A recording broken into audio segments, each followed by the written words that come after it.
میری بیوی بد اخلاق ہے، میں کیا کروں؟ شریعت کی روشنی میں بتائیں، صبر کریں صبر. اور کیا کر سکتا ہے بھائی؟ بیگم کو سمجھائیں. اخلاق پر حضرت مولانا طارق جمیل صاحب کے بیانات سنائیں، وہ اتنا زیادہ ماشاءاللہ اخلاق پر بات کرتے ہیں، تو ان کے بیانات بھی سنائیں. زبان ایسی چیز ہے نا، نبی صلی اللہ علیہ وسلم نے فرمایا زبان کی جو کھیتی ہے نا وہ اوندھے منہ انسانوں کو جہنم میں ڈالے گی. اچھا مسئلہ پتہ ہے کیا ہے؟ خواتین میں جو زیادہ فالٹ ہوتا ہے وہ ناشکری کا، اور مرد میں بد اخلاقی کا. جو گھروں میں زیادہ 100% نہیں، زیادہ جو گھروں میں مسائل چل رہے ہیں نا، مرد تمیز سے بات نہیں کرتا، غصہ ایک دم ہائپر ہو جاتے ہیں بات بات پہ، اور ذرا ذرا سی بات پر ایک دم جیسے چنگیز خان گھر میں داخل ہوا ہو. اور عورت میں جو بڑا فالٹ ہے، جو حدیث سے بھی ثابت ہے اور مشاہدے پر بھی، زیادہ تر، سب نہیں بھائی جو بیان سن رہی ہیں ان کے علاوہ، ناشکری. وہی ہے نا کہ یار تم یورپ میں دیکھو یار، آدھے مرد 5 روپے خرچ نہیں کر رہا وہاں پہ. تمہارا میاں تمہیں گھر لے کے دیا ہوا ہے، تمہاری عزت ہے، اس کی وجہ سے تم میاں والی کہلا رہی ہو. کسی نے کہا کہ عمران خان کا تعلق میاں والی سے ہے، بیوی بھی میاں والی لے کر آیا ہے. مطلب یہ کہ جس کا پہلے میاں تھا. تو کیا کہہ رہا تھا یار، ادھر کدھر چلیں گے. تو خواتین میں جو زیادہ تر بڑا فالٹ ہے وہ کیا ہے؟ ناشکری. اصل میں انسان ناشکری پتہ ہے کیوں کرتا ہے؟ جب وہ اپنے سے برتر کو دیکھتا ہے. اپنے سے کمتر کو دیکھو گے نا تو شکر کی توفیق ملے گی. جو خواتین میاں کی ناشکری کرتے ہیں نا، یہ بھی نہیں ہے یہ بھی نہیں ہے، تو بھائی اپنے سے جھگیوں میں جا کے دیکھو، کمتر عورتوں کو دیکھو. بہت سے غریب گھروں میں عورتیں مار بھی کھاتی ہیں، مرد ایسے ظالم ہوتے ہیں. وہ مرد اپنی بیویوں سے کام بھی لیتے ہیں، یعنی گھروں کی صفائی کا. یہ بیچاری بعض ماسیاں بڑی مظلوم ہوتی ہیں، اور بھی ان سے کام بھی، خدمت بھی لینا، اور یعنی کما بھی کے بھی وہی لا رہی ہیں، اور مارتی پیٹتی بھی ہیں، کہیں جا نہیں سکتی، کہیں ٹھکانہ نہیں ہے ان کا. تو آپ کو اللہ نے میاں دے دیا ایک عدد جو آپ کے نان نفقے کا بیسک نان نفقہ ضروری ہے نا مرد پہ. باقی تو غریبی ہیں، غریبی تو جتنی اچھی ہو اچھا ہے، لیکن اس کا مطالبہ نہیں ہو سکتا. اب میاں ہفتے میں ایک دفعہ آؤٹنگ کے لیے لے کے جاتا ہے، یہ غریبی ہے، یہ مرد پہ واجب نہیں ہے. سال میں 4 جوڑے مرد پر لازم ہے کہ وہ لے کے دے بیوی کو، 4 جوڑے. 5واں شوہر پہ لازم نہیں ہے، لیکن میاں بنا کے دے رہا ہوتا ہے. 10 اور دینا چاہیے، اچھی بات ہے. ہاں وہ 4 جوڑے کس اسٹینڈرڈ کے ہوں گے؟ وہ اس اسٹینڈرڈ کے ہوں گے جس کا بیوی جس گھر سے آئی ہے. عورت کا جو خاندان کا اسٹینڈرڈ ہے نا، اس اسٹینڈرڈ کے آپ سال میں 4 جوڑے لازم ہیں مرد پر. لیکن میاں اکثر بولتے کیوں نہیں بھائی بنا کے دے. یہ بعض علماء کہتے ہیں 3 واجب ہیں، لیکن گنجائش یعنی اور زیادہ اچھا سلوک ہو تو 4 واجب ہے، اس سے زیادہ لازم تھوڑی ہے. لیکن بنا کے دیتے ہیں، مرد زیادہ ہی دے رہے ہوتے ہیں، اور دینا بھی چاہیے، اچھی بات ہے. لیکن عورت اس پہ لڑ نہیں سکتی. خواتین یہ سمجھتی ہیں کہ غریبیاں ہمارا حق ہیں. آج اتوار ہے، آؤٹنگ کے لیے کیوں نہیں گئے؟ باہر ہوٹل پہ کھانا کیوں نہیں کھلایا؟ بھائی یہ محبت سے کہا جا سکتا ہے، اس میں آپ کے پاس لڑنے کا آپشن نہیں ہے. یہ غلط ہو جائے گا، یہ زیادتی ہو جائے گی. غریبی آپ نے منگوا لی یار، ٹھیک ہے، غریبی لے آیا ہوٹل والا، آپ کہہ رہے ہو یار ایک اور لا دو. ہم تو کہتے ہیں ہوٹل والے سے یار روٹی بیوہ ہو گئی ہے، بچ گئی ہے نا روٹی، وہ سالن لا دے، تھوڑا سا صاف کر لے گا. لیکن اگر ہوٹل والا نہیں لا رہا، آپ جاؤ بے تو دے گا کہ نہیں دے گا؟ ہوٹل والا چل نکل یہاں سے، تو میرا باپ ہے. تو یہ مسئلہ گھروں میں ہو رہا ہے کہ خواتین کیا کرنے لگی ہیں، وہ بہت سی چیزوں کا اپنا رائٹ سمجھنے لگی ہیں. اب پراپر طریقے سے 3 ٹائم کا کھانا مرد کے ذمے ہے. ناشتہ ہو گیا، دوپہر کھانا ہو گیا، وہ اسٹینڈرڈ کا کھانا ہو، اسٹینڈرڈ کا کھانا ہو. ڈیفینس سے آپ لڑکی لے کر آئے ہو اور اس کو روزانہ مسور کی دال کھلا رہے ہو، تو یہ اسٹینڈرڈ کا کھانا نہیں. ہاں کسی غریب علاقے سے لائے ہو تو مسور کی دال بھی اسٹینڈرڈ ہے، اس میں تھوڑا تڑکا لگا دیا، ٹماٹر ڈال دیا. تو جو جس گھر سے وہ آئی ہے اس کے 3 ٹائم پہ صحیح ہے نا. اس سے زیادہ غریبی ہے، کرنا چاہیے، لیکن لڑائی اس پہ بولتے کیوں نہیں بنتی. اس پہ عورتیں لڑ رہی ہیں. میاں کے پاس گاڑی ہے، ٹھیک ہے نا، وہ بیگم کہیں بھی جانا ہوتا ہے اس نے، اگر میاں کے پاس گاڑی ہے تو بیگم کو بہتر ہے خود چھوڑ کے آ جائے، بھائی جہاں بھی جانا ہے. ٹیکسی کا کرایہ دے دیا، رکشے کا کرایہ دے دیا، ٹھیک ہے. گاڑی خرید کے دینا لازم، بولو نا بھائی کیا ہو گیا. اس پہ لڑائی ہو رہی ہے، مجھے گاڑی لے کے دو، مجھے سیل فون لے کے دو، مجھے یہ لے کے دو، مجھے وہ لے کے دو. پھر ہر ایک کا اسٹینڈرڈ الگ ہے نا. غریب آدمی غریبوں کے حساب سے چلتا ہے، درمیانہ آدمی درمیانے، اور پھر اس کو ہنی مون کے لیے دوسرے ملک لے کے جانا یہ مرد پہ لازم نہیں ہے. گنجائش دی لے جائے، لیکن لڑنا نہیں بنتا. سمجھتے ہو کہ نہیں سمجھتے ہو؟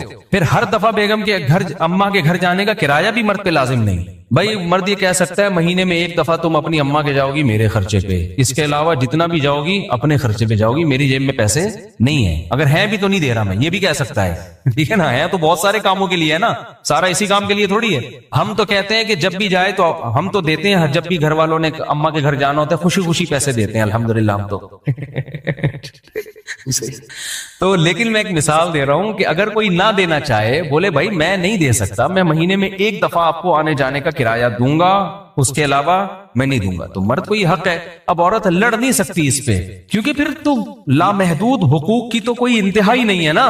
اسی طرح آپ نے سارے خرچے اس کے بنیادی پورے کر دیے، وہ کہتی پاکٹ منی بھی چاہیے، دینی چاہیے۔ مولانا شریف تھانوی رحمۃ اللہ نے لکھا ہے کہ بیگم کو ہر مہینے کچھ اماؤنٹ اتنا دیا کریں، اپنی مرضی سے خرچ کرے۔ اخلاقیات کا تقاضا یہی ہے، لیکن یہ رائٹ نہیں ہے عورت کا کہ آپ پاکٹ منی نہیں دے رہے تو وہ لڑ رہی ہے آپ سے۔ دو بھائی، لڑ رہی ہیں آج کل جو بیان نہیں سن رہی وہ ان کی بات کر رہا ہوں، وہ لڑ رہی ہیں بھائی دو اور اتنے پیسے دو مجھے، یہ لازم نہیں ہے۔ تو مسئلہ سارا یہی ہے کہ پھر جب گھروں میں اس طرح سے لڑائی ہوتی ہے، پھر مرد کا پھر میٹر گھومنا شروع ہوتا ہے، پھر علیحدگی تک باتیں آنا شروع ہوتی ہیں، کیونکہ میرے پر ظلم کر کے مجھے چھوڑ دیا۔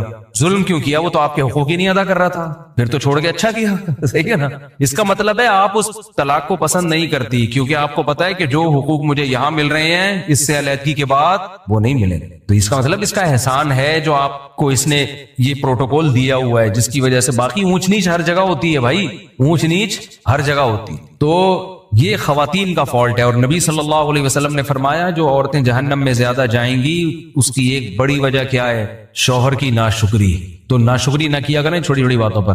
دوسرا، مرد اپنے اخلاق صحیح کر لے، وہ عورت کو پاؤں کی جوتی نہ سمجھے، وہ سمجھے بھائی اس کا ایک یہ میری غلام اور لونڈی نہیں ہے، اس کو عزت دینی ہے، تمیز سے بات کرنی ہے، بیگم آئیے بیٹھیے کھائیے پلیز کائنڈلی، چائے بنا کے مل جائے تو بہت اس طریقے سے بات۔ بھائی ایسے بات کر رہے ہوتے ہیں، چائے لے آؤ، تیری چائے میں تھوڑا میٹھا زیادہ نہیں ہے، یہ کس کو پلائے گی؟ میں کو پینڈو ہوں؟ یہ اس طرح سے آدمی بات کر رہا ہوتا ہے گھر میں، چائے چینی میں کہ شوگر کا مریض ہوں، یہ کیا بنا کے لائی ہے یہاں سے، ایسے کر رہا ہوتا ہے آدمی۔ تمیز مارکیٹ سے کیا چل رہی ہے؟ بعض بچے پریشان ہوتے ہیں، ابا جب گھر میں آئے گا تو وہ خوش ہونے کے بجائے ٹینشن۔ اپنی تعریفیں منہ سے نہیں کرنی چاہیے کبھی بھی۔ ہم جب گھر میں جاتے ہیں تو بچے خوش ہو رہے ہوتے ہیں، ابو آ رہے ہیں، تو میں کو بہت نیک آدمی نہیں ہوں، لیکن یہ اچھی علامت ہوتی ہے کہ بچے آپ کے آنے سے خوش ہوں، گھر والے خوش ہوں آپ کے آنے سے۔ آپ کتنے خوش ہیں جانے سے یہ تو ہمارا پرسنل معاملہ ہے، گھر والے تو خوش ہو رہے ہیں، میں جس گھر میں بھی جاتا ہوں الحمدللہ میرے گھر والے خوش ہوتے ہیں، باقی میں اور اللہ کا معاملہ یہ کہ میں بھی خوش ہو رہا ہوں کہ نہیں ہو رہا، یہ ہمارے اللہ کا، اور الحمدللہ ہم بھی خوش ہو رہے ہیں، آپ کوئی غلط نہ سمجھے۔ تو باپ گھر میں آ رہے ہیں، بچے ٹینشن میں آ رہے ہیں، ابا آ گیا یار، فل ٹینشن ہوتے ہیں نا بعض ابا، جب آئیں گے فل کیا بن کے آئیں گے؟ ٹینشن بن کے، یہ کیوں بڑا ہے، یہ کیوں سو رہی ہے، لات ماری چمڑ آتی ہر وقت۔ بس بھائی گھر میں جاؤ یار، تھوڑا ہنسی مذاق گپ شپ اچھے انداز سے نصیحت کرو، محبت سے سمجھاؤ، بیگم 12 بجے تک سونا بالکل بھی پسند مجھے نہیں ہے، بیگم مجھے آپ کا 12 بجے تک سونا بالکل، اس کو تھوڑا سا 11:59 کر لو، ٹھیک ہے، تھوڑا سا تو امپروو کرو نا اس جاگنے کو، 11:59 کر لو، 1 منٹ میری خاطر، میں تمہارا میاں ہوں، میں گیس بجلی کا بل دیتا ہوں، میں بچوں کو پال رہا ہوں، یعنی خرچہ تو میں ہی دے رہا ہوں، تو میری خاطر اس کو 1 منٹ پیچھے لے آؤ، اس طرح 1 منٹ کر کے انشاءاللہ۔ تو مسئلہ آدمی کے ساتھ یہ ہے کہ تمیز سے بات، مرد اپنا اخلاق درست کر لے، نہیں بات تمیز سے کیا کرے، عزت دے عورت کو، تو اور عورت ناشکری ختم کر دے، وہ کہے کہ آپ جو مجھے دے رہے ہو میرا اتنا بنتا نہیں ہے، اللہ نے آپ کو بڑا دل دیا ہے، اور میاں اگر غریب ہے تو غربت میں تھوڑا اس کو تانے نہ دے، وہ جان بوجھ کر اللہ کی قسم غریب نہیں ہے، ٹھیک ہے، کوئی خود سے غریب، وہ اپنی طرف سے کوشش کر رہا ہے، نہیں ہو رہا بھائی، جتنا ہو رہا ہے کمپرومائز کرو یار۔ دیکھو ایک آدمی کی بات بظاہر تھوڑی سی اخلاق کے معیار کے مطابق نہیں ہے، لیکن بات ٹھیک ہے، اس نے کہا بیوی میں اور طوائف میں فرق ہوتا ہے، طوائف کو جب تک پیسے دو خوش رہتی ہے، پیسے بند چلی جائے، بیوی اس کو نہیں کہتے، بیوی دکھ درد میں آپ کا ساتھ دیتی، آپ مالدار ہیں تو بھی آپ کے ساتھ، غریب ہیں تو بھی آپ کے ساتھ، کوئی بات نہیں بھائی، آپ بھی سوکھی روٹی کھا رہے ہیں تو ہم بھی شریک حیات، تو اٹ از کالڈ شریک حیات، زندگی میں شریک ہے نا۔ یہ کیسی بیوی ہے یار، جب پیسہ تھا تو آپ کے ساتھ ہے، جب تنگی آ گئی تانے دے رہی ہے، مزیدار حساب کتاب نہیں ہو نا, یہ تو وفا والی بات تو نہ ہوئی.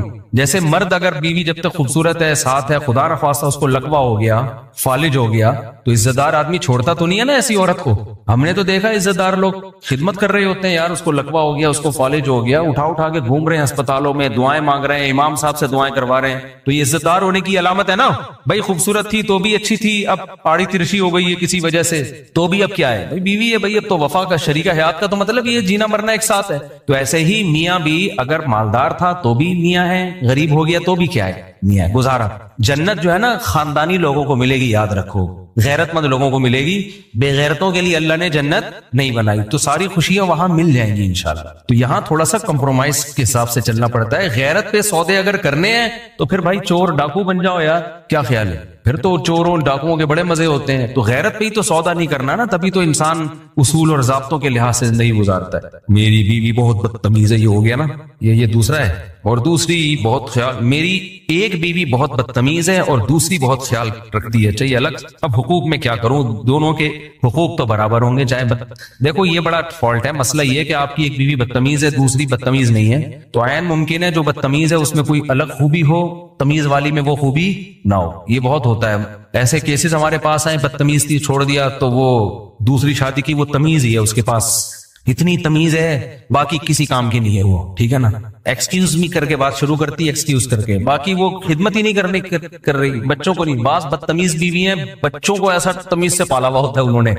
میں تو بہت تجربہ ہے میرا, جتنی عمر ہے اس سے زیادہ میرے تجربے ہیں, حقیقت بتا رہا ہوں آپ کو میں. بعض عورتیں بدتمیز ہوتی ہیں, شوہروں کو کیپچر کیا ہوا ہوتا ہے, انہوں نے غلام بنایا ہوا ہوتا ہے, پھر روب, لیکن بچوں کی بڑی خاندانی تربیت کر رہی ہوتی ہے, کیونکہ جس نے میاں کو کنٹرول کیا ہوا ہے, بچے کنٹرول سے باہر نہیں ہوتے, بچے انسان کے بچے بنتے ہیں اس کے.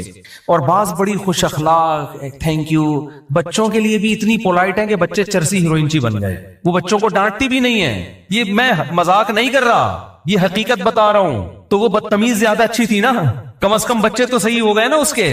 وہ روب سے بچوں کو بھی پال لیا اس نے بھائی, بچے بھی بہت ایک نمبر بچے, کیونکہ ماں, آج کل بچے, باپ کا کام نہیں ہے سنبھالنا, بچے سنبھلتے ہیں کس سے, باپ صرف وہ کیا کرتا ہے, نگرانی کرتا ہے. جیسے شیر جو ہے نا, شیر جنگل میں آپ کبھی دیکھیں, ڈاکومنٹریز دیکھیں, جنگل میں نہ جائیں آپ شیر دیکھنے کے لیے, ڈاکومنٹریز دیکھیں, آپ کو ایسی ڈاکومنٹریز ملیں گی کہ یہ لکڑ بکڑ ٹائپ کے ہوتے ہیں نا, یہ جو آتے ہیں حملہ کرنے. ہوتا پتہ ہے کیا ہے, جیسے شیر بیٹھا ہوا ہے, شیرنیاں, بہت ساری شیرنیاں ہوتی, اکلوتا ہے شیر ہوتا ہے, بہت سی چیزوں میں شیر ہم سے بہت اچھا ہے. تو شیرنیاں بیٹھی بھی ہوں گی, یہ میں نے, آپ دیکھ لیں جا کے, نیٹ پہ ملے گی. ہوتا کیا ہے, کوئی بھی لکڑ بکڑ اس ٹائپ کے لوگ آئے, شیر کو بہت زیادہ, جب یہ غول بنا کے آتے ہیں تو شیروں پہ بھی حملہ کرتے ہیں. یہ شیر بیٹھا ہوا ہے آرام سے, شیر شکار بھی نہیں کرتا, پتہ ہے آپ, بیٹھا رہتا ہے آرام سے, سارے کام شیر نہیں کر رہی ہوتی ہے. اس لیے شیر شکار نہیں کرتا کہ وہ سست ہے, وہ کہتے ہیں یہ چھوٹے موٹے شکار, چوہے, بلی, اور یہ ادھر سے ہرن ورن کو پکڑ کے, یہ بیگم تم کرو, کیونکہ اب گھر میں بیگم نے نہ کھانا پکانا ہے اس کی, شیر کی بیگم نے نہ پوچھا لگانا ہے, نہ بچوں کے پیمپر چینج کرنے ہیں. تو وہ کہتا ہے اب یہ چھوٹے موٹے شکار کون کرنا ہے, تم نے کرنا, آرام سے پڑا رہے گا اس ٹنڈوں کی طرح بس. اور شیرنی سارے شکار کر رہی ہوتی ہے, وہاں سے کچھ ہرن پکڑ کے لے آئی, شیر آخر میں آگے دھونے والے کھا لیتا ہے. شیر مسئلہ جب کرتا ہے جب کوئی بڑا مسئلہ ہو, یعنی شیر پھر ایکٹیو ہوتا ہے. تو آپ ڈاکومنٹری دیکھیں, پتہ نہیں اس میں سرچ کرنے سے کیا کیا سرچ کر کے لکھنا, مجھے یاد نہیں ہے. تو شیر وہ لکڑ پکڑ حملہ کر رہے ہیں, اور شیر کچھ بھی نہیں کر رہا, وہ شیرنی کو پکڑنے کی کوشش کر رہے ہیں. شیر آرام سے نہ سو رہا ہے بیٹھ. بہت دیر کے بعد جب شیر کو ہوا نا کہ کچھ ہو رہا ہے, تو ایک آنکھ کھولی اس نے یوں کر کے, یعنی اس کو اس پہ بھی ٹینشن ہو رہی ہے کہ دو آنکھ کھول کے میں یہ منظر کیوں دیکھوں. یعنی وہ کہہ رہے جب ایک آنکھ سے بھی نظر آ سکتا ہے یوں کر کے, تو دونوں آنکھیں کھولنے کی تکلف کی, یعنی لکڑ بگڑ کو لفٹ ہی نہیں کرا رہا. یہ اس کو یہ پیسے دینا چاہ رہا ہے کہ یہ جو تو آ رہا ہے نا, اور یہ جو میری شیرنی کو کھانے کی کوشش کر رہا ہے, میں تیرے جیسے گھٹیا اور نیچ آدمی کو دو آنکھیں کھول کے بھی نہیں دیکھتے, ایک آنکھ سے کھول کے ایسے کر کے یوں کر کے دیکھتا ہے, پھر یوں کر کے دوبارہ پھر سو جاتا ہے, کہ وہ اتنا بڑا ایشو نہیں. لیکن جب زیادہ مسئلہ ہو گیا نا, نہ دھاڑ رہا ہے, نہ ہو ہا کر رہا ہے, کچھ بھی نہیں, وہ لکڑ بگڑ نے گھیر لیا شیرنی کو چاروں طرف سے. جب اس نے دیکھا کہ یار یہ شیرنی واقعی کمزور پڑ گئی ہے اور یہ اس کو کھا جائیں گے, کچھ بھی نہیں, یہ نہیں کہ دھاڑا اور ہا چپٹا, آرام سے نا خراما جیسے پہلے زمانے میں دلہنیں رخصت ہو کے گھر جایا کرتی تھی شوہر کے, اس طرح سے جا رہا ہے آرام سے, قریب جا کے پٹاخ کر کے ایک لگایا اس کو لکڑ پکڑ کر نا, وہ سارے چیختے ہوئے بھاگے, وہ سارے چیخ, اور پھر آرام سے آگے دوبارہ وہی دونوں آنکھیں بند کر کے یہ واقعہ میں سنا کس پہ رہا تھا، یہ تو میں بھول ہی گیا. یہ شوہر پہ تو سنا رہا تھا. شوہر کی کون سی ادا پہ اتنا پیار آیا مجھے جو میں یہ واقعہ سنا رہا ہوں. ہاں میں کہہ رہا تھا کہ پالتی تو عورتیں ہی ہیں، تربیت بھی عورتیں ہی. مرد کا کام شیر بس وہ حالات کا جائزہ.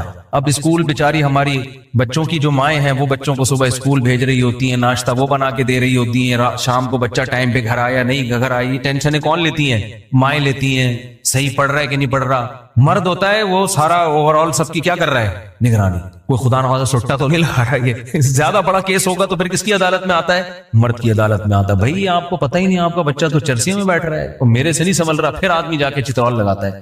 لیکن زیادہ آج کل کے حساب سے ماؤں سے بچے زیادہ اٹیچ ہیں. تربیت کا دخل میں ماؤں کا زیادہ، خاص طور پہ جب بچہ چھوٹا ہوتا ہے. تو میں نے دیکھا ہے بعض عورتیں بڑی بد اخلاق ہیں، بہت روب ہے میاؤں پر، مگر یہ روب بچوں پر بھی ہوتا ہے جس کی وجہ سے بچے بگڑتے نہیں ہیں. اور بعض بڑی پولائٹ ہوتی ہیں، بڑی نرم مزاج. ہونا چاہیے، نرم مزاجی اچھی چیز ہے، لیکن وہ بچوں کے لیے بھی اتنی نرم مزاج ہے کہ بچے کیا ہو جاتے ہیں؟ بگڑ جاتے. بچے جب پیسے مانگ رہے ہیں ان کو پیسے پکڑا رہی ہیں، اور جو مانگتے جائیں ان سے رکتی نہیں ہے، وہ دیتے دے کے بچے بگاڑ دیے. تو اس لیے عسیٰ ان تکرہوا شیئا ویجعل اللہ فیہ خیرا کثیرا. قرآن کہتا ہے بعض دفعہ تمہیں ایک چیز ناپسند ہوتی ہے لیکن اس میں اللہ نے خیر رکھی بھی ہوتی ہے.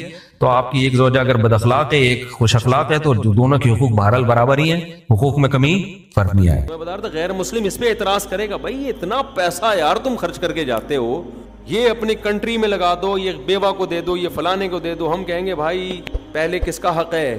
ہم تو بیوہ پہ خرچ بھی کس کے کہنے سے کرتے ہیں؟ اللہ نے کہا ہے. قرآن کے الفاظ دیکھو نا، وَيُطْعِمُونَ الطَّعَامَ عَلَى حُبِّهِ. اللہ کہتے ہیں ہمارے نیک بندے غریبوں کو کھانا کھلاتے ہیں. یہاں تک کہ جملے میں ہم میں اور غیر مسلم میں کوئی فرق نہیں ہے. ہم بھی کہتے ہیں نیک بندے غریبوں کو کھانا کھلاتے ہیں. ہندو بھی کہتا ہے نیک بندے غریبوں کو کھانا کھلاتے ہیں. عیسائی گورے بھی کہتے ہیں نیک بندے غریبوں کو کھانا کھلاتے ہیں. اچھی علامت ہے نا غریبوں کو کھلانا. بل گیٹس بھی کہتا ہے اچھے بنو اور غریبوں کو کھانا کھلاؤ. وہ کہتا ہے میں بھی کھلاتا ہوں، تم بھی کیا کرو؟ کھلاؤ. لبرل لوگ جو خدا کو نہیں مانتے وہ بھی کہتے ہیں اچھا انسان، نائس پرسن جو غریبوں کو کھانا کھلائے. انگلش میں کہتے گا وہ زیادہ زیادہ، اردو میں شرم آ رہی ہوگی اس کو. نیک بولنے کے بجائے بولے گا نائس پرسن ہے، غریب کو پور بول دے گا. تو یہ اس پہ سب متفق ہیں. کوئی اردو میں ڈیفائن کر رہا ہے، کوئی انگلش میں، کوئی پشتو میں. لیکن قرآن کہہ رہا ہے نا نا نا نا نا نا نا، میری نظر میں نیک کی ڈیفینیشن یہ نہیں ہے. وَيُطْعِمُونَ الطَّعَامَ پہ تو ساری دنیا متفق ہے. یہ سمجھانے کے لیے مجھے پیغمبر کو بھیجنے کی ضرورت نہیں تھی. آگے جملہ ہے وہ پیغمبر تمہیں بتائیں گے، میں وہی کر کے پیغمبر پہ نازل کروں گا سورہ دہر کی آیتیں، اور میرا کلام پیغمبر نقل کریں گے. وَيُطْعِمُونَ الطَّعَامَ عَلَى حُبِّهِ. علا پتہ ہے کسے کہتے ہیں؟ علا کا مطلب ہوتا ہے اوپر. کیا مطلب علی حبہ؟ میں کہتا ہوں نا القلم علی الطاولہ، تو مطلب کیا ہے؟ قلم تپائی پر رکھا ہوا ہے. القلنسوۃ علی رأسی، علی کا مطلب کیا ہوتا ہے؟ پر. اردو میں جس کو ہم پر کہتے ہیں نا، اوپر. میں کہتا ہوں پگڑی یا ٹوپی میرے سر کے اوپر ہے. اب قرآن کے لفظی ترجمہ دیکھو، یہ لوگ لوگوں کو کھانا کھلاتے ہیں علی حبہ، محبت کے اوپر. یعنی محبت اللہ کی نیچے ہوتی ہے اور کھانا کیا رکھا ہوا ہوتا ہے؟ اوپر. لفظی ترجمہ اس کا یہ ہوگا، یہ کھانا اللہ کی محبت کے گویا اوپر رکھ کے کھلاتے ہیں. لفظی ترجمہ یہ، اللہ کی محبت نیچے ہے، کھانا اس کے، ارے ہونا تو یہ چاہیے کھانا پلیٹ کے اوپر رکھ کے کھلائیں نا. بہت مشکل ہے یار بات سمجھانا. کھانا کھلائیں پلیٹ پہ رکھ کے، میز پہ رکھ کے، دسترخوان پہ رکھ کے. اللہ کیا کہتے ہیں؟ اللہ کی محبت پہ رکھ کے کھلاتے ہیں. کیا مطلب؟ کوئی چیز کسی چیز کے اوپر رکھی ہوتی ہے تو نیچے والی چیز اس کی بیس ہوتی ہے، بنیاد. نیچے والی چیز کیا ہوتی ہے؟ بیس. وہ ہٹائیں گے تو وہ چیز گر جائے گی. ایک چیز میز پہ رکھی، میز ہٹائیں گے تو کیا ہوگی؟ گر جائے گی. گر کا مطلب ختم. اللہ کہتے ہیں محبت کی تپائی نیچے سے ہٹا دو نا، ان کا کھانا ختم. اللہ کی محبت کی میز کے اوپر ان کا کھانا رکھا ہوا ہوتا ہے جو اللہ کے بندوں کو کھلا رہے ہوتے ہیں. یہ میز اگر کھینچ دی جائے تو کھانا دھڑام سے گرے گا، ختم. کیا مطلب؟ کھانا کھلانے کی بنیاد اللہ کی محبت ہے، اس کے علاوہ کوئی اور چیز نہیں ہے. یہ والا کھانا اللہ کی نظر میں نیکی ہے. اگر وہ کھانا جس کی بیس خدا کی محبت نہ ہو, اللہ کو راضی کرنے کا جذبہ نہ ہو, اللہ کی رضا کی تلاش نہ ہو, اس کھانے کو اللہ لفٹ نہیں کرا. کھلاتے رہو پوری دنیا کو, اللہ کہیں گے ٹھیک ہے پبلک تمہیں اس کا بدلہ دے دے گی. غریب شکریہ ادا کر دے گا اور غریب تم سے خوش ہو جائے گا, اور لوگ بھی واہ واہ کر دیں گے کہ بل گیٹس نے اتنے لوگوں کو کھانا کھلایا اور بل گیٹس بہت اچھا ہے, تو بس یہ تعریف ہو گئی نا, ختم. اللہ کی نظر میں یہ نیکی. میں سمجھا پا رہا ہوں اپنی بات؟ تبھی آگے قرآن نے اسی کو مزید ڈیفائن کیا کہ چونکہ ان کی نظر میں جب یہ کھانا کھلاتے ہیں تو جس میز پہ رکھ کے کھلاتے ہیں وہ میز کیا ہوتی ہے؟ اللہ کی محبت. علی حبہ, اس اللہ کی محبت میں, یعنی بیس اس کی اللہ کی محبت ہے. یہ بیس نہ ہوتی تو کھانا بھی نہ ہوتا, اور یہ بیس ہوتی تو یہ کھانا بھی ہے. یہ دونوں لازم ملزوم ہیں. جذبہ ان کا اللہ کو راضی کرنا ہے, غریب کو خوش کرنا نہیں ہے. خوش بھی غریب کو اگر کر رہے ہیں تو اللہ کو خوش کرنے کے لیے.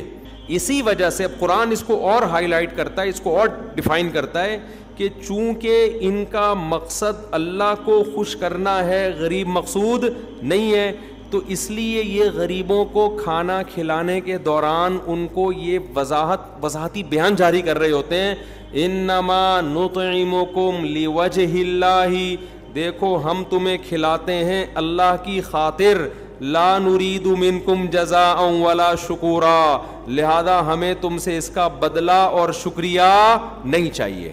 میں سمجھا پا رہا ہوں اپنی بات؟ یعنی اللہ کہتے ہیں کہ یہ بات غریب کو بھی بتا دیتے ہیں, کیونکہ بعض دفعہ انسان کوئی کام کر رہا ہوتا ہے, شو یہ کر رہا ہوتا ہے میں اللہ کے لیے کر رہا ہوں, غریب کے لیے نہیں کر رہا, لیکن اس کو یہ ہوتا ہے کہ کر تو میں اللہ کے لیے رہا ہوں, لیکن اس غریب کے دل میں بھی تو کوئی خیال آئے گا نا, یہ اگرچہ غریب ہے لیکن بڑے باپ کا بیٹا ہے یا بڑے تعلقات ہیں, تو کل یہ میرے کام بھی آ سکتا ہے, کم سے کم یہ میرا شکریہ ہی ادا کرے گا تو مجھے خوشی ہوگی. تو اس کو بتا دیتے ہیں بھائی اس تکلف کی بالکل بھی ضرورت نہیں ہے, ہم تو اللہ کے لیے کھلا رہے ہیں تمہیں, ہمیں نہیں بدلا چاہیے اس کا. یہ ہے اسلام اور غیر اسلام میں فرق. اسلام آپ سے اللہ کی غلامی, اسلام کہتے ہیں جتنی نیکیاں ہیں نا اس کی بنا کیا ہونی چاہیے؟ خدا کی غلامی, عبودیت. تبھی وہ اس غلامی سکھانے کے لیے ہم سے ایسے کام بھی کروائے جاتے ہیں جو بظاہر اللاجیکل ہوتے ہیں, یہ بتانے کے لیے کہ تو اپنے آپ کو سمجھتا کیا ہے. اگر اسلام میں صرف یہی حکام ہوتے نا, غریبوں کو کھانا کھلاؤ, بیواؤں کی مدد کرو, تو پھر غلامی کہاں سے ثابت ہوتی؟ یہ کیسے پتہ چلتا ہے یہ اللہ کو مان کے کر رہا ہے, یہ اللہ کی مانے بغیر اپنے جذبے سے؟ اللہ نے ایک علامت بتا دی کہ کچھ احکام ایسے دوں گا, پیسہ بڑا خرچ ہوگا, محنت بہت ہوگی, آؤٹ پٹ بظاہر کچھ بھی نہیں ہوگا اس کا, وہ ہے قربانی ہے. تو میں وہ مثال دے رہا تھا, قربانی ہے, حج ہے, اور بہت سارے احکام ہیں. تو میں یہی سمجھا رہا تھا کہ آپ بل گیٹس کو یہ کہیں کہ 100 دفعہ صبح پڑھا کرو لا الہ الا اللہ وحدہ لا شریک لہ لہ الملک ولہ الحمد یحیی و یمیت, کہ وہی اللہ ہے جو زندگی دیتا ہے, وہی اللہ ہے جو موت دیتا ہے. ڈاروین کو نکالو اپنی کھوپڑی سے, وَهُوَ عَلَى كُلِّ شَيْءٍ قَدِيرٌ, اور وہ ہر چیز پر قدرت رکھتا ہے. کامیابی کے اسباب میں ناکام کر دے, ناکامی کے اسباب میں کامیاب. کیونکہ سائنسدان یہ بات بھی نہیں مانتے, کہتے ہیں آپ کے پاس اگر اسباب کامیابی کے ہیں تو سکسیس آپ کا مقدر ہے. کہتے ہیں نا اسٹرگل اسٹرگل. آج کل تو موٹیویشنل اسپیکر ایک نمبر کے بہت سارے, سب نہیں پھینکو ہوتے ہیں. اسٹرگل, میں جو یہاں تک پہنچا اسٹرگل کی وجہ سے پہنچا, محنت کی ہے. آپ بھی محنت کریں, کیا ہوگا بھائی محنت کر کے؟ کہیں یہ دیکھو نا اتنے کامیاب لوگ, تو ان کو بتایا کرو ہم بہت سارے جانتے ہیں محنت کی اور کچھ بھی نہیں ملا, دھیلا بھی نہیں ہاتھ آیا. وہ کہتے ہیں یار ہم سے تو وہ وسیم گولے گنڈے والا اچھا ہے. ٹھیک ہے نہ ایک دن اسکول پڑھا اس نے, کچھ بھی نہیں ہو, اور آج امریکہ کا ویزا لگ گیا اس کا. بعض دفعہ آپ نے کچھ بھی, پاکستان میں تو یہ صبح شام نظر آ رہا ہے, کچھ بھی محنت نہیں کی, نمبر آپ کے 100 مل گیا, اس کا پرچہ غلطی سے اس کے نمبر ادھر چلے گیا, اس کے نمبر تو ہوتا رہتا ہے. موٹیویشن کہاں گئی؟ تیل لینے. تو آپ بل گیٹس کو بولیں کہ وَهُوَ عَلَى كُلِّ شَيْءٍ قَدِيرٌ, یہ 100 دفعہ صبح پڑھا کرو. بل گیٹس بہت اچھا ہے, ساری دنیا کہتی ہے, ہم بھی کہتے ہیں دنیا کے لحاظ سے بہرحال اچھا ہے, بڑے کہتے ہیں اسپتال بنائے ہیں اس نے. تو بل گیٹس, اللہ کہتا ہے نہیں اچھا نہیں ہے. اب میں اس کو بتا رہا ہوں اللہ کیوں نہیں مان رہا. اللہ کہتے ہیں اگر یہ ایمان پر مرا تو بہت اچھا ہے, ایمان کے بغیر مرا اللہ کہتے ہیں اچھا نہیں. کیوں اچھا نہیں ہے؟ اس کی وجہ یہ ہے کہ آپ بل گیٹس سے کہیں تم 100 دفعہ صبح اللہ کی اس طرح سے حمد و ثنا کرو.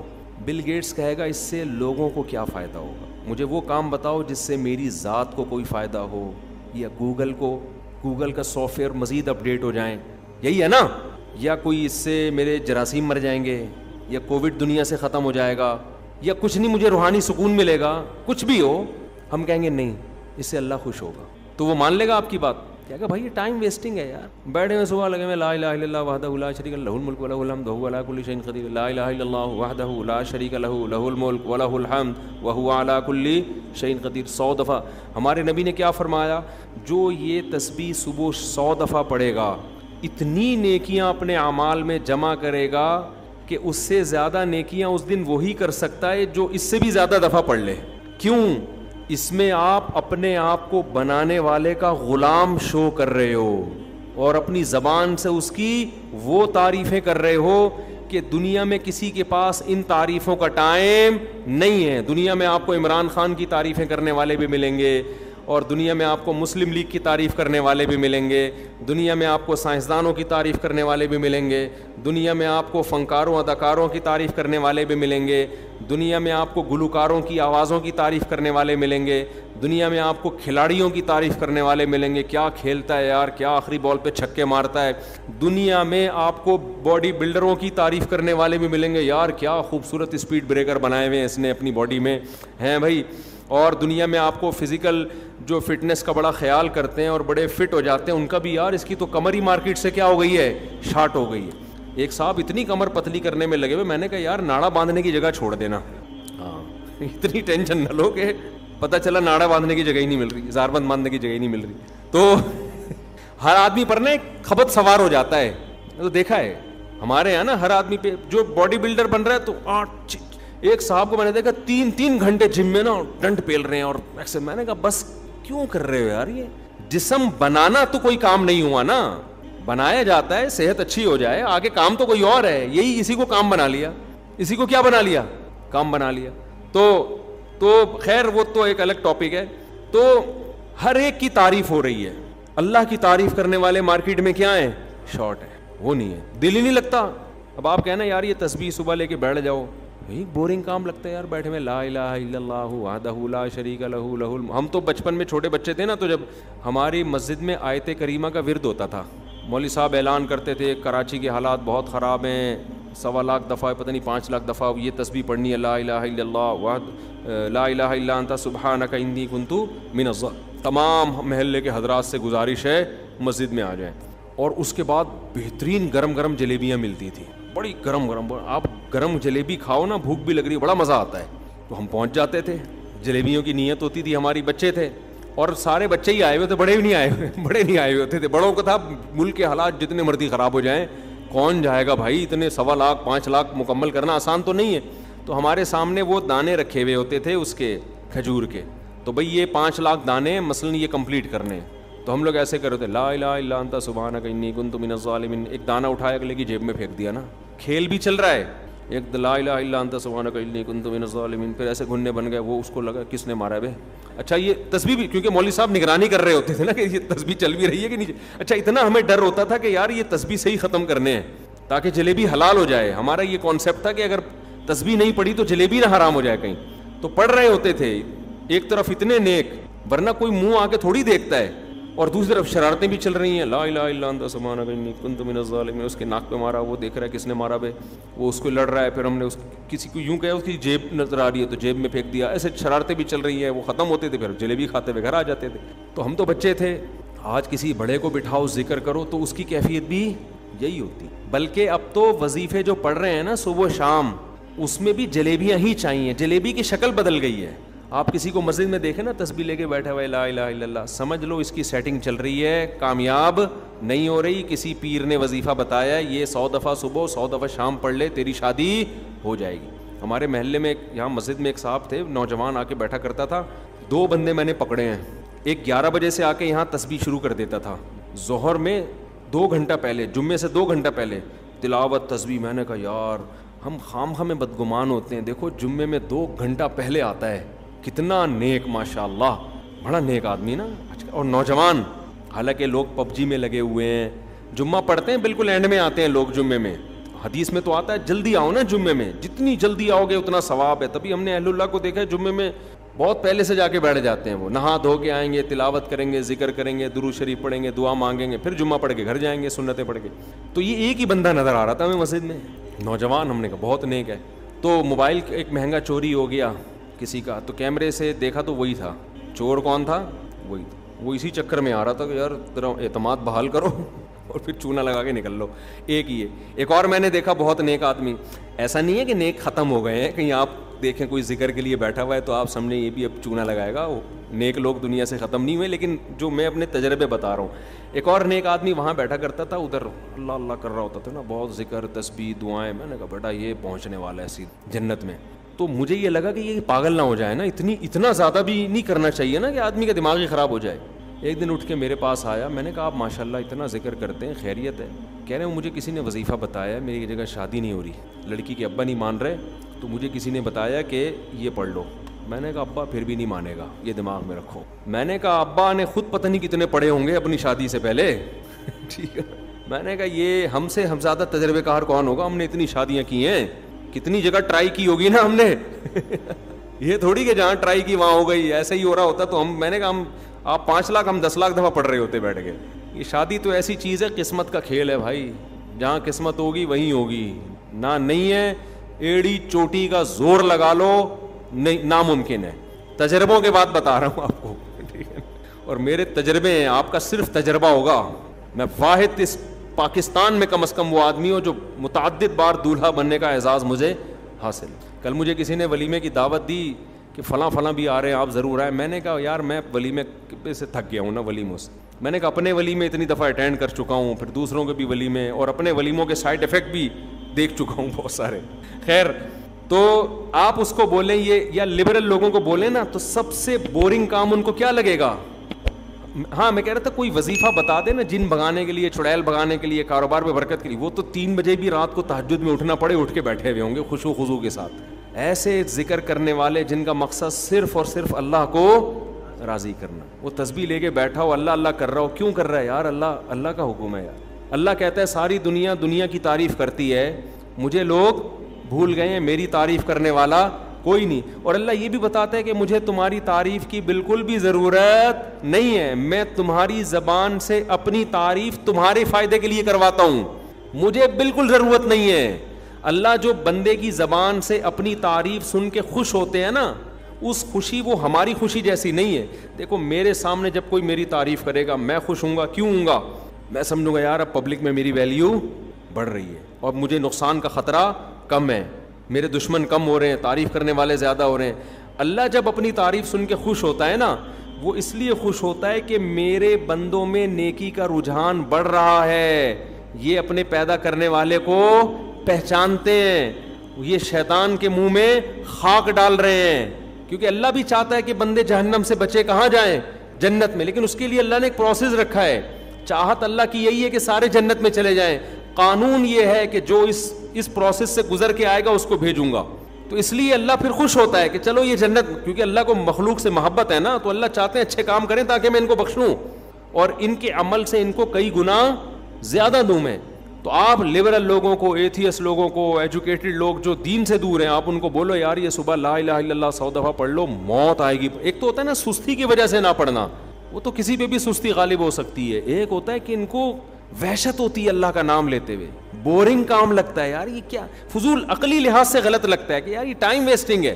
تبھی آپ نے دیکھا ہوگا نا لوگ مذاق اڑاتے ہیں, ابے یہ صوفی لوگ تسبیح لے کے گھومنے والے, یہ دنیا میں کیا کریں گے؟ تسبیح لے کے گھومتے رہتے ہیں, تسبیح لے اللہ اللہ کرتے رہتے ہیں, ان کا کیا کام ہے دنیا میں؟ تو اللہ کو اپنی یاد بہت پسند ہے, تبھی تو قرآن اپنی تعریفیں بہت کرتا ہے. اللہ کی تعریفیں, اللہ لا الہ الا ہو الحی القیوم لا تأخذہ سنۃ ولا نوم. کسی میڈیکل سائنس میں دیکھا اللہ کی تعریفیں آپ نے کتاب میں؟ فزکس کی کتاب میں کبھی پڑھا آپ نے؟ ہم نے تو فزکس پوری پڑھی ہے نا, پوری ہوتی نہیں آج کل اسکولوں میں. ہمارے ٹیچر اچھے مل گئے تھے, ہمیں پوری پڑھا دی تھی انہوں نے.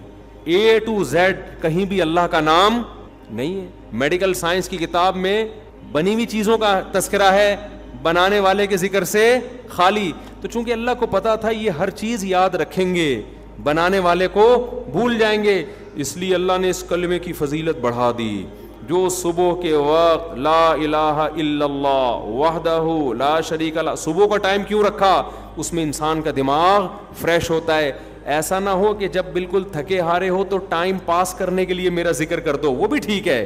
غلط چیز میں ٹائم پاس کرنے سے بہتر ہے اللہ کی یاد میں کر. لیکن اللہ کے جب بالکل فریش ہو نا, ذہن بالکل صحیح ہو, جب تم کو یار یہ اسٹڈی کا ٹائم ہے, اس وقت ذہن فریش ہوتا ہے, اہم کام اس وقت, تو اللہ کہتے ہیں اس وقت سب سے اہم کام کیا ہے؟ اللہ کا ذکر کرو, دماغ لگے گا, دل لگے گا اس میں. تو یہ کام آپ ان سے بولیں, ان کو موت آئے گی. یہ فضول کام ہے, اس کا تو ملک کو کوئی فائدہ ہی نہیں ہو رہا ہے بھائی. اس سے مہنگائی کم نہیں ہو رہی, اس سے پیٹرول سستا نہیں ہو رہا. اگر کسی دنیا دار کو کسی ڈاکٹر سے عقیدت ہے کہ یہ میڈیکل سائنس میں مجھے اس سے عقیدت ہے, تو وہ عقیدت اس کی قابلیت کی بیس پہ ہوگی. دنیا میں ایسا ہی ہوتا ہے کہ یار یہ بہت قابل ڈاکٹر ہے, علاج بہت اچھا کرتا ہے. اس کے خواب کیسے آ رہے ہیں اس کو ہے بھائی, اور کتنا اس کے چہرے پہ رونق ہے, نور ہے, ان چیزوں سے وہ زیادہ متاثر, جو پیشنٹ ہے نا اپنے ڈاکٹر سے, ان چیزوں سے متاثر نہیں ہوتا. یہی وجہ ہے کہ اگر کسی کو ڈاکٹر سے عقیدت ہے تو اس کے لیے مذہب ایک ہونا بھی ضروری نہیں ہے بھائی. بعض کو کسی اور مسلک کے ڈاکٹر سے عقیدت ہو جاتی ہے, بعض کو تو ایسا ہوتا ہے کہ وہ مذہب ہی دوسرا ہے بالکل اس کا, لیکن عقیدت کی بیس کیا ہے کہ یہ علاج اچھا کرتا ہے. تو جب بیس علاج ہے, بیس کیا ہے وہ علاج, تو پھر آپ علاج ہی کو فوکس کرتے ہو, کسی اور چیز کو فوکس نہیں کرتے. کسی کو کسی حکیم صاحب سے عقیدت ہو گئی کہ یار بڑے زبردست حکیم ہے یار, مجھے ان سے بہت محبت ہے. کیوں بھائی؟ علاج اچھا کر لیتے ہیں, یہ ٹھگتے نہیں ہیں, 2 نمبر نہیں ہیں, پیسے زیادہ نہیں لیتے, وغیرہ وغیرہ وغیرہ.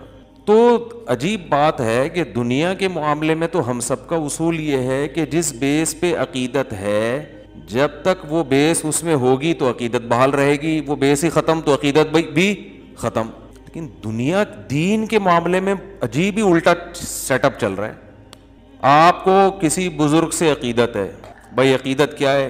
بزرگ ہے. یہ بزرگ کی ڈیفینیشن کیا ہے؟ نیک ہیں. نیک کی ڈیفینیشن کیا ہے؟ یہ سب چیزیں 2 اور 2 4 کی طرح واضح ہیں نا بھائی. نیک کی ڈیفینیشن کیا ہے؟ جو گناہوں سے بچتا ہو, فرائض واجبات پورے کرتا ہو. تو ان میں وہ تو ہے نہیں, نہ یہ گناہ سے بچ رہے ہیں, نہ فرائض واجبات پورے کر رہے ہیں, فلاں فلاں چیز ان کی شریعت کے خلاف ہے. لیکن آپ کسی مرید کو ایسا اس کے پیر کے بارے میں بول کے دیکھو, ایسا جیسے اس مرید کی دم پہ پاؤں رکھ دیا آپ نے. نہیں آ رہی بات؟ ایسا تیش میں آئے گا, او بھائی تم نے اتنے بڑے بزرگ کو ایسا کیسے کہہ دو؟ بھائی بزرگ ہی کی جو ڈیفینیشن ہے وہ ان پہ فٹ ہی نہیں بیٹھ رہی. تو پھر ایسے موقع پہ ہم کہتے ہیں کہ بھائی آپ کو جو ان سے عقیدت ہے وہ بزرگ ہونے کی بیس پہ نہیں ہے, وہ چہرہ نورانی ہونے کی بیس پہ ہے. یہ شکل بہت خوبصورت ہے, بعض دفعہ شکلوں میں مر رہے ہوتے ہیں لوگ. بھائی فراڈی کی بھی شکل خوبصورت تو ہو سکتی ہے نا. شکل تو تبھی تو حدیث میں آتا ہے, رسول اللہ صلی اللہ علیہ وسلم نے فرمایا ان اللہ لا ينظر الى صورکم ولا الى اموالکم ولکن ينظر الى قلوبکم واعمالکم. اللہ تمہاری شکلوں کو اور تمہارے پیسوں کو نہیں دیکھتے, بلکہ تمہارے دل کی نیتوں کو اور تمہارے اعمال کو دیکھتے ہیں. تو اگر شکل کا اسلام سے کوئی تعلق ہوتا تو اللہ بھی سب سے پہلے شکل کو دیکھتا نا, کہ اتنا خوبصورت میں نے بنایا ہے, اس کا مطلب یہ نیک ہے, اس کا مطلب کیا ہے, یہ بہت نیک آدمی ہے, خوبصورت بہت ہے. تو اللہ تو شکلوں کو فوکس کرتے ہی نہیں ہے, اسی لیے نہیں کرتے کہ شکل فراڈیوں کی بھی بعض دفعہ بہت خوبصورت ہوتی ہے. یار کیسے سمجھائیں, بس یہاں تک اب مشکل باتیں شروع ہو گئی. شکل 2 نمبر لوگوں کی بھی بڑی حسن و جمال, اور 1 نمبر انتہائی نیک آدمی کی بدصورت بھی ہو سکتا ہے. وہ میں اکثر خلا کا واقعہ بیان کرتا ہوں نا. دور نبوی میں خلا ہوا تھا. جمیلہ بنت ثابت انصاری رضی اللہ تعالی عنہا رسول اللہ صلی اللہ علیہ وسلم کے پاس آئیں. صحیح بخاری کی حدیث ہے. شادی ہوئی, پہلے اپنے میاں کو دیکھا نہیں تھا انہوں نے. جب پہلی رات میں میاں کو دیکھا تو ان کو اندازہ ہو گیا کہ بھئی یہ تو شکل و صورت کے لحاظ سے میرے لیول کے بالکل بھی نہیں ہے. تو وہ نبی کے پاس آ گئیں فوراً کہ یا رسول اللہ, کہ میں ثابت الانصاری کے دین اور اخلاق پر مجھے کوئی اعتراض نہیں ہے, بہت نائس پرسن, بہت نیک آدمی, بہت نیک, بی من الجمال ما ترا, میں جس قدر خوبصورت ہوں آپ جانتے ہیں, لیکن ثابت الانصاری قد کے لحاظ سے چھوٹے, رنگ کے لحاظ سے انتہائی سیاہ, تو کسی بھی لحاظ سے ان میں اٹریکشن میرے لیے نہیں ہے, بالکل جوڑ کی شادی نہیں ہوئی ہے یہ, مجھے خلا چاہیے. مجھے کیا چاہیے؟ خلا. خلا کا مطلب شوہر سے طلاق. خلا کا مطلب وہ نہیں ہوتا جو آج کل عدالتوں نے بنا دیا ہے کہ اور عدالت خود سے کچھ دے دے. مطلب یہ ہے کہ شوہر سے اس شرط پہ طلاق چاہیے کہ مہر واپس کرنے کے لیے تیار ہوں. ایسی طلاق کو خلا کہا جاتا ہے. ہوتی وہ طلاق ہی ہے, اور دیتا وہ شوہر ہی ہے, کیونکہ ڈیورس شوہر کے علاوہ کوئی بھی نہیں دے سکتا. جج صرف اپنی بیوی کو طلاق دے سکتا ہے, دوسروں کی بیویوں کو جج کو ڈیورس دینے کا رائٹ نہیں ہے. یہ عدالتوں میں بہت بڑا مسئلہ کھڑا ہوا ہے آج کل, اور اس کے خلاف آواز نہیں اٹھائی جا رہی. یہ بھی تو میں بار بار کہتا رہتا ہوں, یہ تو زنا کا پورا ایک اڈا بنا دیا عدالتوں نے. جو عورت جا رہی ہے خلا کی ڈگری پکڑائی, وہ کہیں اور شادی کر رہی ہے, حرام شادیاں ہو رہی ہیں, وہ نہیں ہو رہی شادی. تو کسی بھی مسلک میں اس کی اجازت نہیں ہے. چند صورتوں میں عدالت نکاح کو ختم کر سکتی ہے, چند ایک صورتیں, وہ بہت شاذ و نادر ہے. خیر, تو آپ صلی اللہ علیہ وسلم نے ان کے میاں کو بلایا اور فرمایا دے دو طلاق اس کو, مشورے کے طور پر. طلقھا, ان کو کیا کرو, طلاق دے دو. کہ آپ جانتے تھے کہ یہ چلو ایک غلطی ہو گئی نکاح کر کے, اب اس کو باقی رکھنا اس سے بڑی غلطی ہوگی, نہیں لڑتے رہیں گے تو چھوڑ دو اس کو. اس سے بھی پتہ چلتا ہے کہ ہمارے معاشرے میں جو طلاق کو بہت معیوب سمجھا جاتا ہے نا, طلاق معیوب ہے اتنی نہیں ہے جتنی یہ سمجھا جاتا ہے.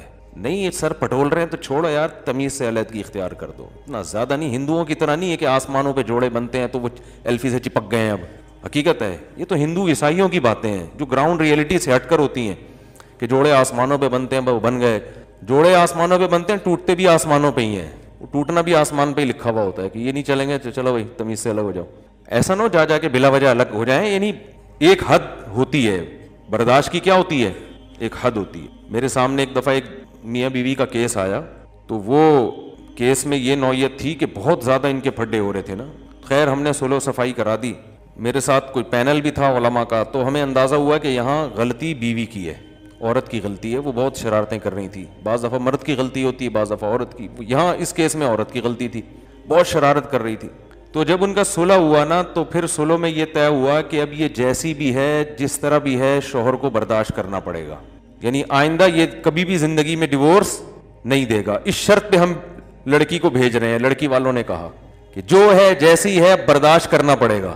تو لڑکا لکھ کے دینے لگا, ہاں جو ہے جیسی ہے. میں نے کہا بھائی کیا مطلب جو ہے جیسی ہے, یہ کیا بات ہے؟ گھر جوڑنے کے لیے ایسی شرط لکھوا دینا کہ جو بعد میں افورڈ ہی نہ کر سکو. آپ بولو میں برداشت کروں گا جس حد تک برداشت کر سکا, بات بات پہ نہ ڈیورس کی دھمکی دوں گا نہ کوئی اور ایسی, لیکن ایک لمٹ ہے, اس لمٹ کو اگر کراس کیا تو نہیں چلے گا. بس خام خواہ کہ انہوں نے یہ بلا وجہ کی فضول قسم کی باتیں کہ نہیں بھی جو ہے جیسا ہے, بس نہیں جو ہے جیسا ہے کیوں بھائی, جو ہے جیسا ہے کیوں. دنیا میں کہیں بھی ایسا نہیں ہوتا. آپ اپنی دکان میں ملازم رکھو, ملازم کہے جو جیسے رہوں گا بس مجھے برداشت کرنا پڑے گا. آپ بولے گا بھائی میرا کاروبار کا بیڑا غرق ہو جائے گا. جیسے تو مطلب تو یہاں بیٹھ کر سٹا بھی پی سکتا ہے, تو چرس کی دکان بھی بنا سکتا ہے اس کو, ٹھیک ہے کچھ چیزیں برداشت کر لوں گا, کچھ تمہیں بھی برداشت کرنی پڑے گی. تو اسی طرح مرد کا معاملہ بھی ہے, جو میں بار بار ان مضامین کو ریپیٹ اس لیے کرتا ہوں کہ کھوپڑی میں بیٹھ نہیں رہے ہیں یہ.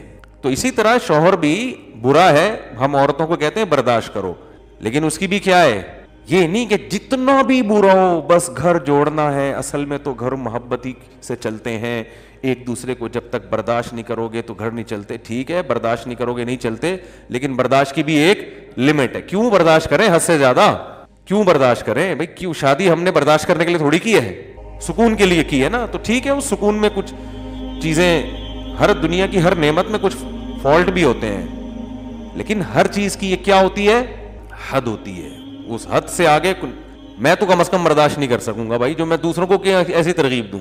ایک چیز لمٹ ہوتی ہے نا, ایک لمٹ کے بعد آدمی کی کھوپڑی گھومنا شروع. کہتے ہیں بھائی وہ میرے پاس آتے ہیں کہ صبح شام کہ بیگم صاحب یہ بھی نہیں کرتی, یہ بھی نہیں کرتی, یہ بھی نہیں کرتی, یہ بھی نہیں کرتی, یہ بات بھی نہیں مانتی, جب چاہیں پرس اٹھا کے گھر سے باہر بھی چلی جاتی ہیں, نہ ابا کی خدمت نہ اماں کی خدمت, کچھ بھی نہیں مان رہی, ایک کسی چیز میں شوہر کو فالو نہیں کر رہی. میں کہتا ہوں بھائی جان چھڑاؤ, تم نے اگر خالی ثواب کے لیے کسی عورت پہ خرچ کرنا ہے تو عیدی سینٹر میں بہت ساری بیوہ عورتیں ہیں جن کو تم جا کے کھلا دیا کرو, جب کسی کام کی نہیں ہے. اسی طرح میاں بھی اگر وہ خرچہ نہیں اٹھا رہا, گھر کا کرایہ بھی نہیں دے رہا, بچوں کے اسکول کی فیسیں بھی نہیں دے رہا, علاج معالجے کے پیسے بھی نہیں دے رہا, میاں فوراً سے پہلے بدل لو بھائی.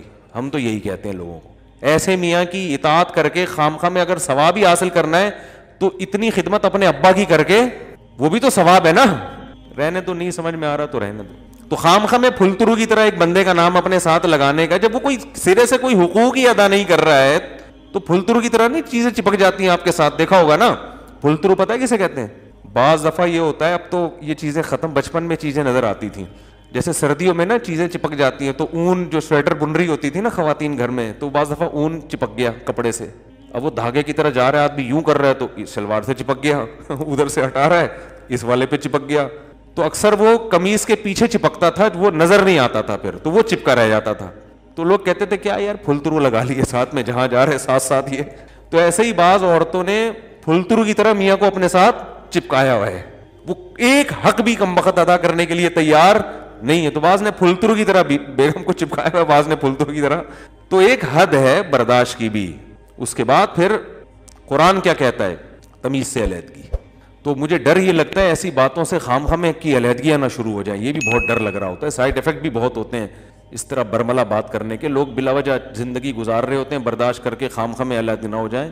تو وہ برداشت اصل ہے لیکن ایک حد تک. اور حد جو میں لوگوں کو بیان کرتا ہوں, شوہر اتنا خراب ہو جائے کہ عورت ذہنی مریضہ بننا شروع ہو جائے, ڈپریشن کی گولیاں کھانا شروع کر دے, تو بس یہ لمٹ کراس ہو گئی ہے. اب کیا ہے, اسٹریس اتنی ہے کہ گولیوں پہ آ گئی ہے. اگر بیوی, ساس نے بہو کو اتنی ٹینشن دی ہے کہ اب بہو صاحبہ ڈپریشن کی گولیوں پہ آ گئی ہیں, تو بھائی اب کیا ہونا چاہیے, یہ بہت ہو گئی. کیونکہ اس کی وجہ یہ ہے کہ اب غلطی جس کی بھی ہو, لیکن اب یہ حدود اللہ پر قائم بولو نا نہیں رہ سکتی. اب غلطی میں پڑھنا کہ کس کی غلطی تھی, جس کی بھی تھی, بہرحال نقصان تو اس کا ہو گیا نا, تو کیا فائدہ بھائی. میاں کو سمجھانا چاہیے جان چھوڑ دو اس کو, بشرطے کہ عورت راضی ہو. راضی نہیں ہے تو پھر تو وہ اور سے زیادہ بڑی ٹینشن. دو گولیاں کھا رہی ہے, پتہ چلا طلاق کے بعد 4 گولیاں کھا رہی ہے بیٹھ کے. تو مرد اگر اتنا خراب ہے نا کہ عورت اسٹریس میں آ گئی, ڈپریشن میں آ گئی ہے, تو پھر میری رائے یہ ہے کہ صحت پہلے ہے میاں. کیونکہ تھوڑے دن میں یہ پاگل جب ایک دفعہ اسٹریس اور ڈپریشن کی گولیوں پہ آ جائے نا, اور اصل حل نہ کیا جائے اس اسٹریس کا, تو پھر یہ گولیوں کی تعداد بڑھتی ہی ہے, کم نہیں ہوتی, اور پھر یہ پاگل ہی ہو کے مرے گی بیچاری. حقیقت بتا رہا ہوں میں, یہ پھر پاگل ہونے کے علاوہ اس کا کوئی انجام نہیں ہے. تو پاگل ہونے سے پہلے الگ کر دیا جائے, یہ زیادہ بہتر ہے. آدمی ڈپریشن میں نہیں آتا, آدمی اگر ڈپریشن میں نہیں آتا, وہ اس کی وجہ یہ ہے کہ وہ جو اگر بیوی الٹی سیدھی بھی مل جائے نا, وہ گھر سے باہر نکل جاتا ہے, بھاگ جاتا ہے وہ گھر سے. وہ بیچاری کہاں بھاگ کے جائے گی نا, پھر وہ جا کے دوستوں میں نکال دیتا ہے. بہت سارے آپشن. مرد اتنی جلدی گھریلو حالات کی وجہ سے ڈپریشن میں نہیں آتا, سمجھ رہے ہو. تو اس کے اصول کچھ اور ہیں, ٹھیک ہے. تو خیر بات کہاں سے کہاں چلی گئی. جو میں اصل عرض کر رہا تھا کہ حضرت ثابت رضی اللہ تعالی عنہ کی زوجہ آئیں, یا رسول اللہ میرا ان کے ساتھ گزارا بالکل بھی نہیں ہو سکتا, میں انتہائی خوبصورت عورت ہوں اور یہ انتہائی شکل و صورت کے لحاظ سے کم ہے. لیکن ان کے الفاظ کیا تھے کہ مجھے ان کی دینداری اور ان کے اخلاق پر کوئی اعتراض نہیں ہے. تو نبی نے ان کو کہا کہ دے دو طلاق, انہوں نے دے دی. عقل مند تھے, جانتے تھے کہ گزارا نہیں ہو سکتا, تو خام خام ایسے گھر کو زبردستی گھسیٹنے کا کیا فائدہ. ورنہ مرد ظالم بھی ہوتے ہیں, لٹکا دیتے ہیں, نہیں بھائی بس جیسا تیسا ہے, تو اس میں فائدہ نہیں ہے پھر. تو اس سے کیا پتہ چلتا ہے, صحابی رسول ہے, بیوی کہہ رہی ہے بہت نیک ہیں لیکن صورت کے اچھے نہیں ہیں. اب ان صحابی کے بعد دنیا میں کتنے حسین لوگ پیدا ہوئے, کتنے خوبصورت لوگ پیدا ہوئے نا 1400 سال کے عرصے میں, لیکن کیا ان میں کوئی حسین اور نورانی چہرے والا ان صحابی کی خاک کے برابر ہو سکتا ہے؟ بولتے کیوں نہیں بھائی. تو پتہ یہ چلا میرے بھائی, کسی کی شکل اس لائق نہیں ہوتی کہ اس کی بیس پر اس کو بزرگ سمجھ کے اس سے عقیدت اور محبت کی جائے. ہاں ان چیزوں کا محبت کو بڑھانے میں دخل ضرور ہوتا ہے کہ آپ کے پیر صاحب کی شکل بھی اچھی ہے تو تھوڑا اور زیادہ عقیدت ہو جاتی ہے انسان, یہ ایک نیچرل ہے. بھائی آپ کسی سے عقیدت رکھتے ہیں, عقیدت ہے بزرگی کی بیس پہ, نیک ہیں, عقیدت کی بیس درست ہے. اور نیک کی ڈیفینیشن بھی آپ کو پتہ چل گئی. جیسے ڈاکٹر ہے تو ڈاکٹر کی ڈیفینیشن کیا ہے, بھائی MBBS کیا ہوا ہو, اتنے سال ہاؤس جاب ہو, سرٹیفکیٹ ہو, وغیرہ وغیرہ. تو بزرگ سے عقیدت ہوتی ہے کس بیس پہ, نیک. اور نیک کی ڈیفینیشن کیا ہے, یہ نہیں کہ خواب اچھے اچھے آ رہے ہوں, یہ میں نے پچھلے بیان میں بہت ڈیٹیل سے بتایا تھا. اچھا خواب آنا یہ نیک ہونے کی دلیل نہیں ہے. نیک ہونے کی ایک ہی دلیل ہے جو قرآن نے بیان کی, الذین آمنوا وکانوا یتقون. عقیدہ بھی درست اور اعمال بھی درست. عقیدہ توحید, صرف یا اللہ مدد, بس, اس کے علاوہ کوئی نعرہ قابل قبول نہیں. جو اسلام کے بیسک عقائد ہے نا ان میں کوئی کمپرومائز نہیں ہے. اور عمل بھی کیا, آمنوا وعملوا الصالحات, نیک عمل کیے, گناہوں سے بچتے ہیں, وکانوا یتقون, بچتے ہیں. کس چیز سے بچتے ہیں, برائیوں سے بچتے ہیں, شریعت کو فالو کرتے ہیں. تو یہ دو چیزیں آپ نے دیکھ لیں, آپ کو عقیدت ہو گئی, بالکل درست عقیدت ہوئی ہے. پھر اگر ان کی شکل بھی اچھی ہے تو یہ عقیدت کو بڑھانے میں یہ چیزیں کیا کرتی ہیں, مدد دیتی ہیں.